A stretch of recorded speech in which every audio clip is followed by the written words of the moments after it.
हिंद महासागर में दबदबा बढ़ाने की जुगत में लगे चीन को भारत ने तगड़ा झटका दिया है।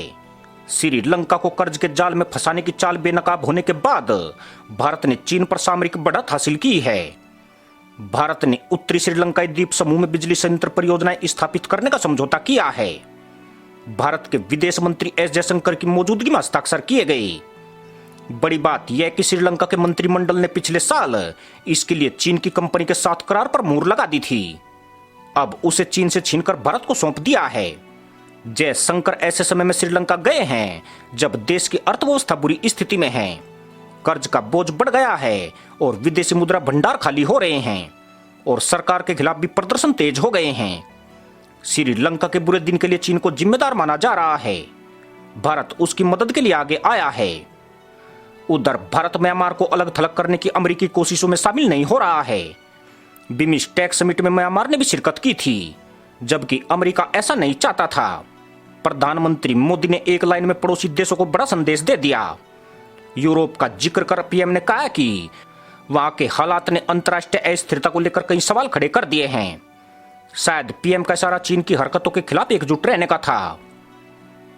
चीन की कंपनी सिनोसार टेक्विन के साथ जनवरी 2021 में जाफना तट पर नैनोत्यू डेल्फिया नैदनुत्यू और अनाइलाइत्यू में हाइब्रिड नवीकरणीय ऊर्जा प्रणाली स्थापित करने का अनुबंध किया गया था।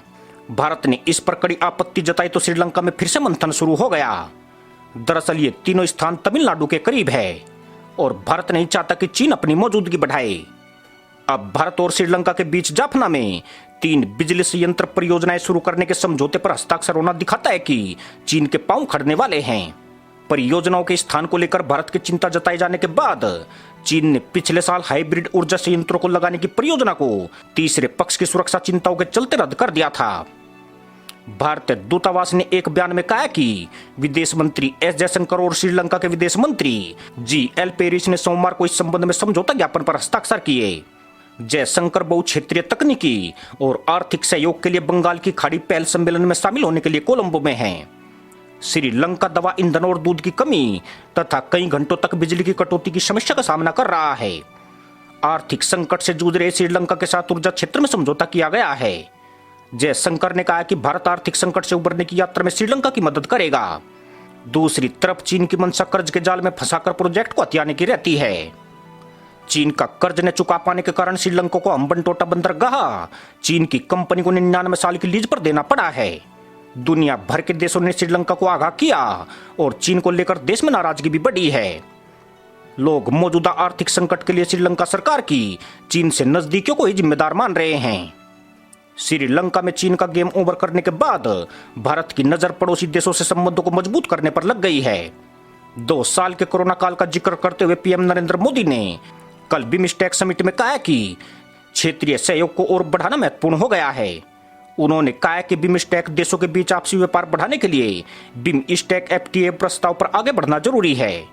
हमारा क्षेत्र स्वास्थ्य और आर्थिक सुरक्षा की चुनौतियों का सामना कर रहा है। ऐसे में एकता और सहयोग समय की मांग है।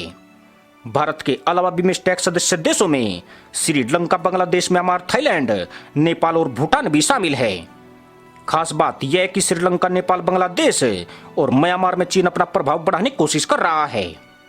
म्यांमार के सैन्य शासन के खिलाफ अमेरिका सख्त रुख अपना रहा है। कई प्रतिबंध लगाने के साथ ही वह देश को अलग थलग करना चाहता है।